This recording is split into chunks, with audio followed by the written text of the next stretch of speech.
Okay, recording started. That's what says here. So hello everybody. Thank you very much for looking at this video, this first web talk of WESCO, an initiative that we want to launch and start doing regularly. And in this first time, I'm here, Rui Alexandre Jesus, the institutional director of WESCO for international relations. And with me, it's Ignat Bobrovich, the head of strategy and partnerships of WESCO. Hello, Ignat. Hi, Rui. Oh, okay, we're listening to each other. Everything is okay. So we can start this first web series and probably by talking. I'm from Portugal, you are from Belarus, and we can start from there and telling people why are you here, why are you exactly doing in esports, and why do you love this and want to debate and to talk with people. Yeah, thank you very much, Rui, for inviting me to join this talk, and actually, it's a big honor for me. To try to answer your question, I need to start from a very long time ago, and my history in esports has started in the year 2000. So when I in Belarus, where I spent most of my life, in 2000 we had first championships and we had first events which were already supported by local companies, and these events were pretty well developed. So me being a guy being from a suburb of Minsk, a poor neighborhood, I was able, by being a professional esports player, to earn some money because I've been winning tournaments, I've been winning the events, and sometimes I was receiving the prizes, which were more valuable than a couple of months' salary of my parents.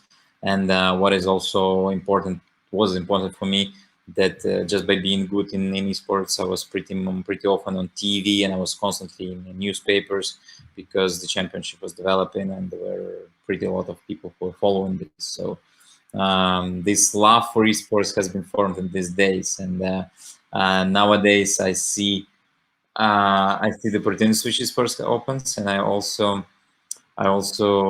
see or feel some responsibility and willingness to make as much as possible to give as many people as possible around the world the opportunities which I was happy to have, And for me, esports is a unique industry, which no matter what is your social background, what is the bank account status of your parents, you can have chances, which is not 100% true for traditional sports, for most of them, and which is not sometimes true also for education. Again, the same reason. And esports doesn't require a lot. It just requires a bit of talent, but it also requires a lot of efforts which you invest in. Training and commitment, a little bit of commitment also. Yeah. When, for example, when it was my time to be when I was professionally playing, I was spending like 8-12 hours a day for preparing myself, So, and I know at what age approximately? Well, I started my first event was I think it was March 2000. So it's from 2000 to 2004 I was very active, and 2004 I entered university. So you were very little. You are very young now. So I was 13 years old. I was 13 years old. Yeah, and my main rival, my main competitor, he was at the days, I think he was 20 years old or something. I was like, oh, this old guy. Comparing, yes. Yeah, comparing, exactly. And yeah, so basically, this is why I'm in esports, and this is I was very privileged and happy to get back to the industry in 2013, and I need to say here, because it's last week the person who actually brought me to the esports again has died from COVID. So unfortunately, these COVID things are real. But yeah, but I'm very grateful to this person that he helped me, and he helped me to get back to esports. And actually, it was very interesting because I get back to the esports when it was not yet hyped. Because from 2004 to from 2004 I was professional player. Then I was not involved. 2013, when I saw what's happening, I saw, okay, but it's almost the same thing as it was. Just internet became quicker. You can do more online events. But other than that, that was the industry which I knew, and I joined. And despite that the industry is not the easy place to be, sometimes you have issues with financing, with this and that.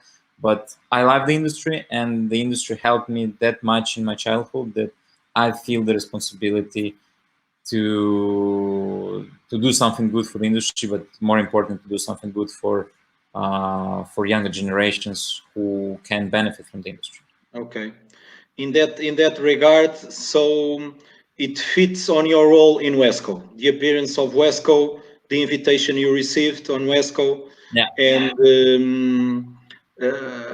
the role that you play now in the strategic definition of an entity like WESCO, and looking for partnerships that can benefit its sports worldwide. Is that Yeah. it?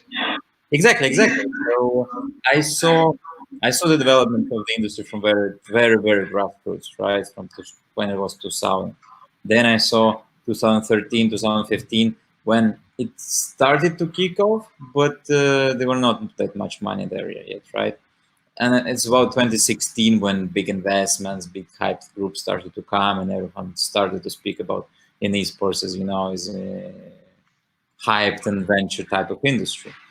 For me, esports is the industry which has a long-term value for players and for the community, and in a broader sense for the country as well, because the more people have an access to tools which allow them to practice their skills, for example, communication skills, language skills, which gaming helps to develop, which helps people to get more structured approach to their life.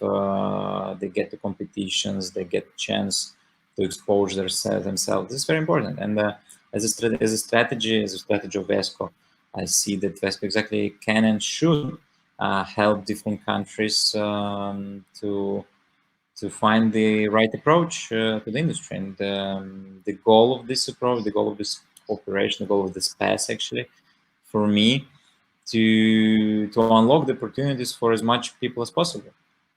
No matter where you're from, might it be from Nigeria or from United States, from Australia or Mongolia, you as the gamer should and can have the same accessibility to practice esports. And this is one of the goals I think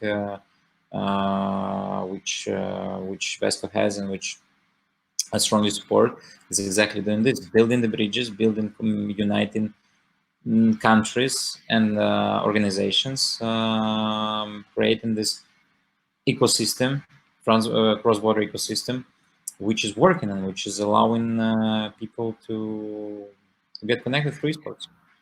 Not only, it seems to me, not only in the accessibility part, but also then developing their talent, developing their way of playing, because the goal and the objective to create unified rules and the same rules for competitions and for playing against each others in other continents in a sportive way, in a good way, in a positive, like the good part of sports Exactly. shows us that it's possible. And for sure, it's important also to establish good partnerships and solid partnerships with stakeholders, not only in the industry part, but also in the sports part and the public part of the developing of esports. Sport is not the only industry. You have also education, because esports gaming is overlapping the education, and Yes. I really believe that actually esports can help education rather than harm. So this is also important part to get in line. You also, yeah, but sports and education are the most important parts of the industries which are connected to esports, which should be thinking about esports and which should consider esports while they within their activities.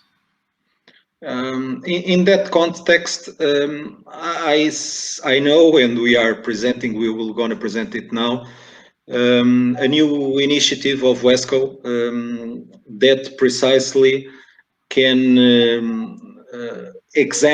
can do the good example and can prove what is possible to do worldwide, and how can we promote a positive competition with similar rules, with guidance, but with the feel of good belonging in the esports ecosystem, by promoting competitions that it's a project Play for Good.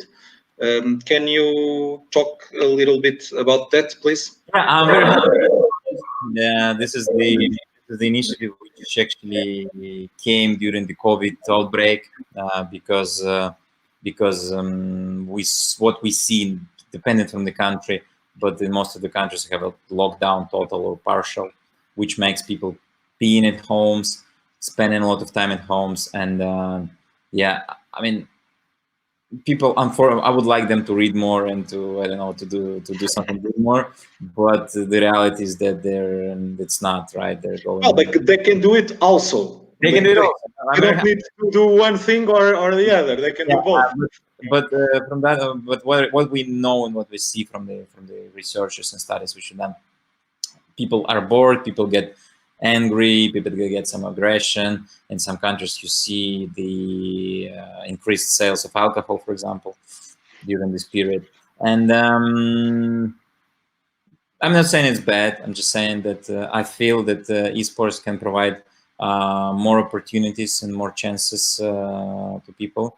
And during this period of lockdown and social distancing, which will last for some time, esports can do something good for the gamers. And that's why we came to this idea, create an instrument, create a tool to unite people on their daily gaming activities, to allow them to compare themselves with other people who are not necessarily professionals, but just the same people from the same neighborhood, and that you can compare your in-game activities, and you can weight how good you are, how good bad you are in comparison to them. And based on this comparison, you can develop your career. You can find or you can just find new friends. So if you play Dota 2 and you find 5 people around you, or 4 people around you for making the team, and you can join a team, you can chat online, you You can. can do it locally or you can do it worldwide. Exactly. You can do it worldwide. Exactly, you can do it worldwide. So what I'm seeing still, although the industry is high tech, etc., but there are no same rules. There are no same approach. There is still a gap between different countries. And I really think that the Play for Good initiative in itself can be one of the first stages which WESCO and hopefully other organizations will support in our initiative, that it really creates it creates an ecosystem, an open ecosystem for everyone, for every gamer. That no matter how good you are, you might never reach top 100 in the world, but you might be top 5 in your neighborhood.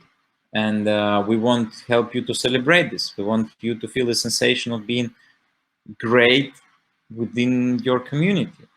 And we also celebrate the possibility to interconnect with people from all other countries, to find the like-minded people who have similar gaming patterns, the similar interest, and you just can make friends with them.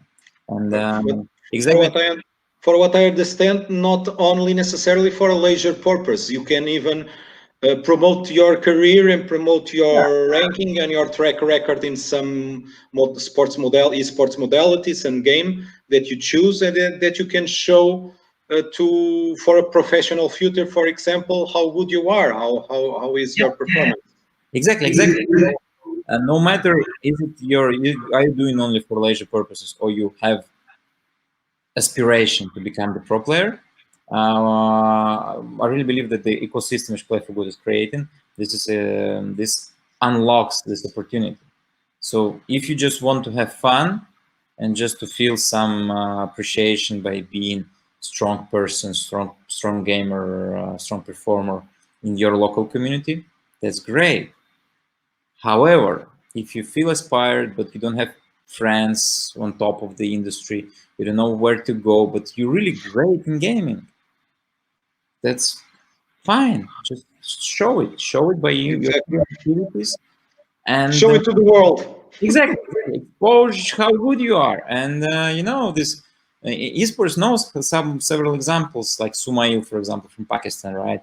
He's now a star and millionaire just because once he was seen by someone. And I think that I believe that esports is really great because it unlocks such possibilities for people around the world. And WESCO is doing great things to unite the communities, to unlock these opportunities for different people. And the Play for Good initiative, this is the first stage, the first step to unite these communities. And I really believe that we have a lot of some of the ideas which we have, they can have really good implication in future for Okay. the community. So people that hopefully will watch this talk can interact afterwards through comments on the YouTube channel, on the Facebook channel, on the Instagram channel that will broadcast this emission, and can also, of course, send emails to WESCO, to each one of us, or to the general board of WESCO regarding this project and the WESCO's activity. But I'm almost sure that they will ask, when can we see it? And when can we join? When can we join? Well, Any we probability of time? we plan to have a, let's say, soft launch on 25th of April, so pretty soon. Okay. Yeah, without compromise, just giving a light timeline approach. So in the Yeah, end of April, it start will of May, in some countries, at it will least be, people could. yeah, it will be live. It will be live already. Hopefully this week. We have several countries where we already have partners to launch. However, if someone is watching this stream and is really interested in the initiative and really would like to have it in his country launched also in the first wave, just contact WESCO board and or like, share, or yeah, and we're happy to talk about this. Okay, great. This was essentially it for a first talk. I'm sure that again in May, and after all this we go through all of these specific times when we can all settle down.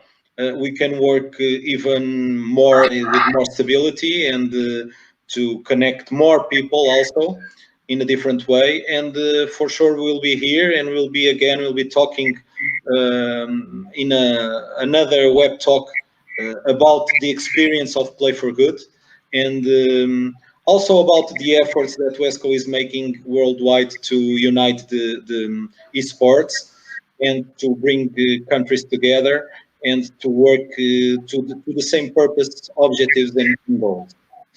Ignat, any final message, anything specific that you would like to add, or greet people and say until next time?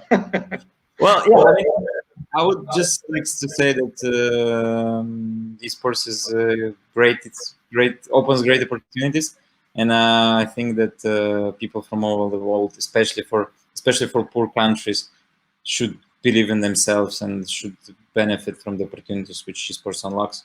And myself as a part of WESCO, and I think the other organizations will be doing what they can to achieve these goals and to unlock these opportunities for these people. WESCO, as we both know, and many other people know, all over the continents of the world know that WESCO is working towards it, is making efforts to achieve it as soon as possible. Yeah. And of course, it will depend of the people involved, of the beliefs and the work put on for everyone, for everybody, and for every one of us. But we are in it, and we'll give more news soon, and good news soon, with nice playing, good competition, and a bright future and a good future for everyone else and for everyone. Well, thank you, Ignat, again. It was a pleasure to talk to you, and we'll be coming back in the near future, as I said. 20 minutes, a little bit more time, but it's a good time. And nowadays, so for a short talk, I believe it's enough. Again, what I'm saying is, please, everybody who has questions, doubts, suggestions to the role of WESCO in every country where you are, please connect with us through the channels of the media, social media of WESCO, or through email to WESCO. We are here, and we would love to hear from you. Right, Ignat? Yes. Thank you, Rui. Thank you, everyone, and Thank you. Bye. See you next time. Yeah. See you. Okay. Bye. Bye.